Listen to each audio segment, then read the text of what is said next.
Hello friends, ಎಲ್ರಿಗೂ ನಮಸ್ಕಾರ. Welcome to my Study Starter YouTube channel.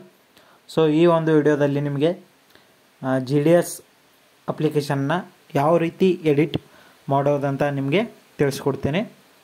So ಇನ್ನೂ ಯಾರು ನಮ್ಮ ಚಾನಲ್ನ ಸಬ್ಸ್ಕ್ರೈಬ್ ಆಗಿಲ್ಲ, ದಯವಿಟ್ಟು ಚಾನಲನ್ನು ಸಬ್ಸ್ಕ್ರೈಬ್ ಆಗಿ.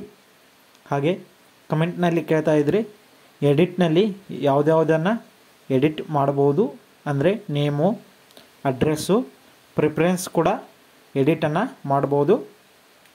ಇದನ್ನು ಅಪ್ಲಿಕೇಶನ್ ನೋಟಿಫಿಕೇಷನ್ನಲ್ಲಿ ಕೊಟ್ಟಿದ್ದಾರೆ, ನಿಮಗೆ ಅದನ್ನ ಒಮ್ಮೆ ತೋರಿಸ್ತೇನೆ, ನೀವು ನೋಡ್ಬೋದು. ಮೊದಲಿಗೆ ಇಲ್ಲಿ ನೋಟಿಫಿಕೇಷನ್ ಮೇಲೆ ಕ್ಲಿಕ್ ಮಾಡಿ. ಕ್ಲಿಕ್ ಮಾಡಿದ ನಂತರ ಇಲ್ಲಿ ನೋಟಿಫಿಕೇಷನ್ನ ಓಪನ್ ಆಗುತ್ತೆ. ಸೊ ಇಲ್ಲಿ ನೀವು ನೋಡ್ಬೋದು, ಪೇಜ್ ನಂಬರ್ 23ರಲ್ಲಿ ಈ window for application from correction ಅಂತ ಕೊಟ್ಟಿದ್ದಾರೆ. ಇಲ್ಲಿ ಕೊಟ್ಟಿದ್ದಾರೆ ನೋಡಿ, the purpose of providing this correction window is to correct the names and other the data and marks and choice of filling. ಅಂದ್ರೆ ನೀವು ಇಲ್ಲಿ ನೇಮನ್ನು ಚೇಂಜ್ ಮಾಡ್ಬೋದು, ಮತ್ತು ನೀವು ಕೊಟ್ಟಿರುವಂಥ ಡಾಟಾ ಅಡ್ರೆಸ್ ಎಲ್ಲ ಚೇಂಜ್ ಮಾಡ್ಬೋದು, ಮತ್ತು ನಿಮ್ಮ 10th ಮಾರ್ಕ್ಸ್ ಕೂಡ ಚೇಂಜ್ ಮಾಡ್ಬೋದು. ಹಾಗೆ ಇಲ್ಲಿ ಕೊಟ್ಟಿರುವಂಥ ನಿಮ್ಮ ಪ್ರಿಫರೆನ್ಸನ್ನು ಕೂಡ ಇಲ್ಲಿ ಚೇಂಜನ್ನು ನೀವು ಇಲ್ಲಿ ಮಾಡಬಹುದು.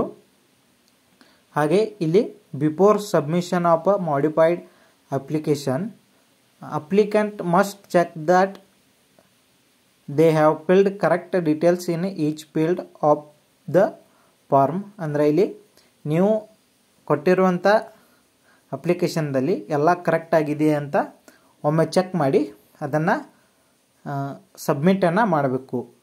ಈ ಎಡಿಟ್ ಮಾಡಿದ ನಂತರ ಸಬ್ಮಿಟ್ ಮಾಡಿದ ನಂತರ ಮತ್ತೊಮ್ಮೆಗೆ ಅದನ್ನು ಎಡಿಟ್ ಮಾಡಲು ಸಾಧ್ಯವಿಲ್ಲ ಅಂತ ಹೇಳಿದ್ದಾರೆ. ಸೊ ನೀವು ನೋಡ್ಬೋದು, 6ನೇ ತಾರೀಕಿನಿಂದ 8ನೇ ತಾರೀಕುವರೆಗೆ ಏನೈತಿ ಈ ಎಡಿಟಿಂಗ್ ಆಪ್ಷನ್ ಏನಾಗೈತಿ ಓಪನ್ ಆಗುತ್ತೆ.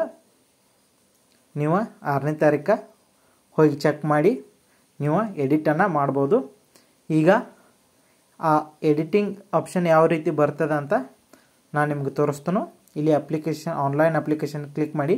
ಇಲ್ಲಿ ಎಡಿಟ್ ಕರೆಕ್ಷನ್ ಅಂತ ಬರ್ತಾ ಇಲ್ಲಿ ನಿಮ್ಮ ರಿಜಿಸ್ಟರ್ ನಂಬರ್ ಬಂದಿರ್ತದೆ ಅಪ್ಲಿಕೇಶನ್ ಹಾಕಿದಾಗ, ಅದನ್ನು ಇಲ್ಲಿ ಹಾಕಿ ಸಬ್ಮಿಟನ್ನು ಕೊಡಿ. ಕೊಟ್ಟ ನಂತರ ನಿಮ್ಮ ರಿಜಿಸ್ಟರ್ ಮೊಬೈಲ್ ನಂಬರ್ಗೆ ಒಂದು OTP ಬರ್ತದೆ, ಅದನ್ನು ಹಾಕಿ ಸಬ್ಮಿಟನ್ನು ಕೊಡಿ. ಈ ಥರ ಕನ್ಫರ್ಮೇಷನನ್ನು ಕೇಳುತ್ತಾ ಇದನ್ನು ಕನ್ಫರ್ಮ್ ಅಂತ ಕೊಡಿ.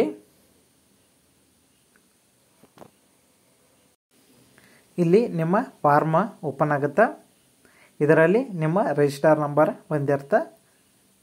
ನೆಕ್ಸ್ಟು ಇಲ್ಲಿ ನಿಮ್ಮ ಡೀಟೇಲ್ಸ್ ಎಲ್ಲ ಇಲ್ಲಿ ಕೊಟ್ಟಿರ್ತಾರೆ. Applicant name, father name, mobile number, email, date of birth, gender ಎಲ್ಲ ಕೊಟ್ಟಿರ್ತಾರೆ. ಕೆಳಗೆ ಇಲ್ಲಿ ನಿಮ್ಮ ಕೆಟಗರಿ, ನಿಮಗೆ ಡಿಸಬಿಲಿಟಿ ಇದ್ದರೆ ಅದನ್ನು, ಹಾಗೂ ಇಲ್ಲಿ ನಿಮ್ಮ ಫೋಟೋ ಮತ್ತು ಇಲ್ಲಿ ಕೆಳಗೆ ನಿಮ್ಮ ಸಹಿ ಬಂದಿರುತ್ತೆ. ಇಲ್ಲಿ ಎಲ್ಲ ಕರೆಕ್ಟ್ ಇದೆಯಾ ಅಂತ ನೋಡಿ ಸಬ್ಮಿಟನ್ನು ಕೊಡ್ಬೋದು. ಇಲ್ಲಿ ಸಬ್ಮಿಟನ್ನು ಕೊಟ್ಟ ನಂತರ ಮತ್ತೊಂದು ಫಾರ್ಮ್ ಇಲ್ಲಿ ಈ ಥರ ಬರುತ್ತೆ. ಇಲ್ಲಿ ಮತ್ತೊಮ್ಮೆ ನೀವು ಸಬ್ಮಿಟನ್ನು ಕೊಡ್ಬೋದು. ಇಲ್ಲಿ ಕಮ್ಯುನಿಕೇಷನ್ ಅಡ್ರೆಸ್ ಮತ್ತು ಪರ್ಮನೆಂಟ್ ಅಡ್ರೆಸ್ ಅದನ್ನು ಚೇಂಜ್ ಮಾಡ್ಬೋದು. ಇಲ್ಲಿ ನಿಮ್ಮ ಬೋರ್ಡು ಮತ್ತು ನಿಮ್ಮ ಪಾಸಿಂಗ್ ಇಯರು ಎಲ್ಲ ಕೊಟ್ಟಿರ್ತಾರೆ. ನೆಕ್ಸ್ಟ್ ಇಲ್ಲಿ ನಿಮ್ಮ 10th ಮಾರ್ಕ್ಸ್ಗಳು, ಇದನ್ನು ಕೂಡ ಎಡಿಟನ್ನು ನೀವು ಮಾಡ್ಬೋದು. ನೆಕ್ಸ್ಟ್ ಇಲ್ಲಿ ಸೇವ್ ಮತ್ತು ಕಂಟಿನ್ಯೂ ಅಂತ ಹೊಡೆದ್ರಿ. ಇಲ್ಲಿ ನಿಮ್ಮ ಡಿವಿಷನ್, ಯಾವ ಡಿವಿಷನ್ ಕೊಟ್ಟಿರ್ತಾರೆ ಅದನ್ನು ಕೂಡ ನೀವು ಚೇಂಜ್ ಮಾಡ್ಬೋದು. ಇಲ್ಲಿ ಕೊಟ್ಟಿರುವಂಥ ಪ್ರಿಫರೆನ್ಸನ್ನು ಕೂಡ ಇದರೊಳಗೆ ಚೇಂಜನ್ನು ನೀವು ಇದರೊಳಗೆ ಮಾಡ್ಬೋದು. ಡಿವಿಷನ್ ಕೂಡ ಚೇಂಜ್ ಮಾಡ್ಬೋದು, ಹಾಗೆ ನೀವು ಪ್ರಿಫರೆನ್ಸನ್ನು ಕೂಡ ಚೇಂಜ್ ಮಾಡ್ಬೋದು. ಇಲ್ಲಿ ನೆಕ್ಸ್ಟ್ ಸೇವ್ ಆ್ಯಂಡ್ ಪ್ರೊಸೀಡ್ ಅಂತ ಕೊಟ್ಟ ನಂತರ ಈ ಥರ ಅಪ್ಲಿಕೇಶನ್ ಬರುತ್ತೆ. ನೀವು ಇದೆಲ್ಲ ಕರೆಕ್ಟ್ ಆಗಿದೆಯಾ ನೋಡಿ ಅಂತ ಪ್ರಿಂಟನ್ನು ತಕ್ಕೋಬೋದು. ಇಲ್ಲಿ ಪ್ರಿಂಟ್ ನಿಮ್ಮದು ಬರುತ್ತೆ. ಸೊ ಈ ಥರ ಎಡಿಟಿಂಗ್ ಆಪ್ಷನ್ ಇರುತ್ತೆ. Thank you so much.